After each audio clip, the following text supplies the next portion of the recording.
Hey guys, so tonight is the night before Thanksgiving, and late at night the night before Thanksgiving, this is typically what I'm doing. We've kind of cleared away all of the other things we've been working on. Chelsea's made a pecan pie, which I am barely resisting biting into right now. One turkey is made, the other turkey is being made tomorrow. There's a variety of other things that need to be done. Bad batch of cranberries in the sink, good batch of cranberries in the fridge, etc., etc. But one thing that I always do the night before Thanksgiving and Christmas Eve is, not the night before Christmas Eve, but Christmas Eve, is make this overnight sausage, egg, and cheese casserole. And it's something that my mom used to do for us when I was a kid. I'm not sure where she got the recipe. It's not an uncommon recipe. I've seen it a lot of places online, but it's one that's really special to us, and it's really, really simple. So even Christmas Eve night, after we finish doing the stockings and I can barely see straight, I can still make this recipe, which works out great in the morning. So the ingredients are incredibly simplistic. You can see most of them here. Basically, you've got cheddar cheese, mozzarella cheese, bread, sausage, milk. Can't see what's in that, but it's milk. And eggs. And that's it. Now we've got people on the blog who've done some pretty crazy stuff with it. Everything from adding sausage gravy to pepper jack cheese to spicy sausage to Swiss cheese to just a whole variety of things, and they all sound fantastic. And one of these years I'll remember to get the ingredients to try it ahead of time before it's actually night of. But since it is the night before Thanksgiving and every nook and cranny in the fridge is currently stuffed with Thanksgiving food, I thought it probably made sense to just keep it simple this year. So that's what we're doing. So the first thing that I always do is cook up the sausage. It takes a little bit longer than the rest of it. Not that it takes very long. It takes 5 minutes, but we do start by doing that. We use a Jimmy Dean roll sausage, as you saw. We've always used that. It's really good. We've actually pretty much always used the maple flavor. You can use just about any sausage you want. It's not an endorsement or affiliate with Jimmy Dean, although Jimmy Dean, if you're listening, let's talk. But that's just what we use. It works out great. You can find it anywhere. It's got a great flavor to it. Good stuff. So the Jimmy Dean roll sausage, basically you throw it in the pan, you break it up, you brown it. Doesn't get much easier than that.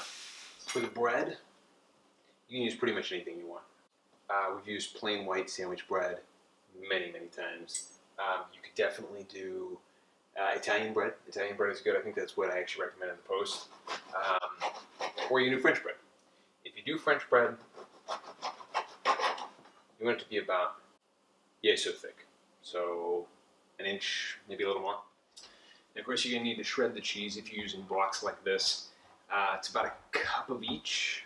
It's a cup of the mozzarella, a cup of the cheddar. And again, substitute with whatever cheese you happen to have that strikes your fancy. Maybe not blue cheese. I don't know if that's a really, really good idea.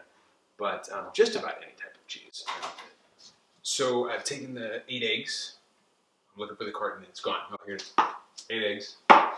And put them in this bowl, added the cup of milk, whisk them up. That's it. No video of me cracking eggs. Nobody wants to see that. I have no special flick of the wrist. It's a messy process. Not something I really want to commit to film. So anyway, they're in here. No shell is in here. That's the ball game.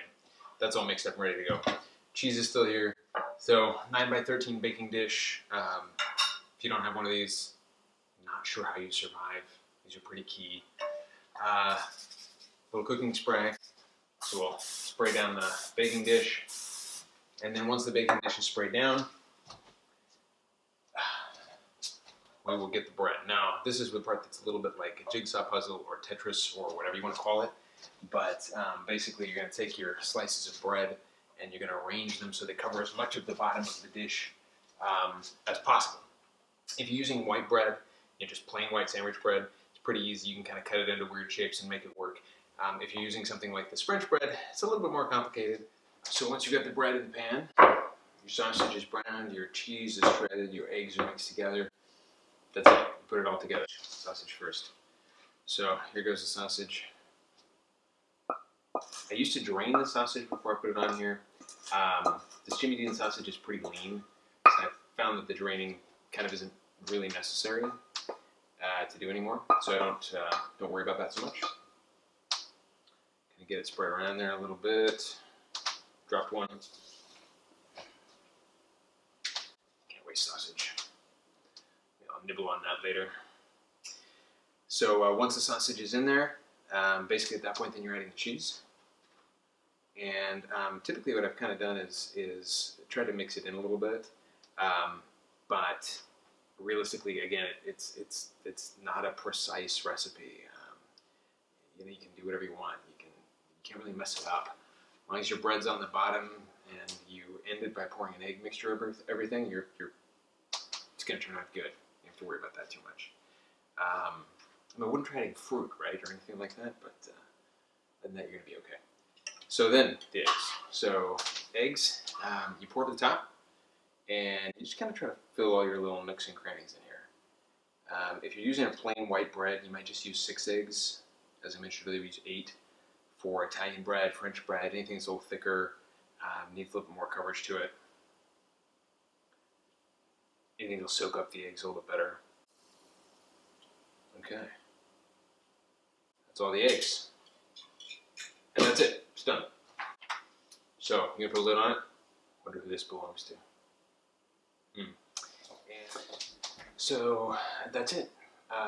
Basically, you're just putting everything together, putting the lid on, and putting it in the fridge. And then in the morning, you'll be able to throw it in the oven half an hour for 350 degrees, and you'll have breakfast ready to go. Tomorrow morning's Thanksgiving. You know, we're watching the Thanksgiving Day Parade, and we won't have to worry about breakfast. We'll just turn the oven on, throw this guy in there, and we'll have breakfast to eat. Same thing goes for Christmas morning, right? You're opening stockings, and don't want to have to worry about figuring out breakfast, but also don't want to be eating cold cereal, waffles, that sort of thing. And so this is a great way to do that. It's really, really, really simple. You can do whatever you want with it, but this is the basic way to make it. We make it a couple times a year. We've been making it a couple times a year for as long as I can remember, 10, 15 plus years. And we look forward to it. It's yummy. It's great. It's a good breakfast meal. So, yeah, enjoy.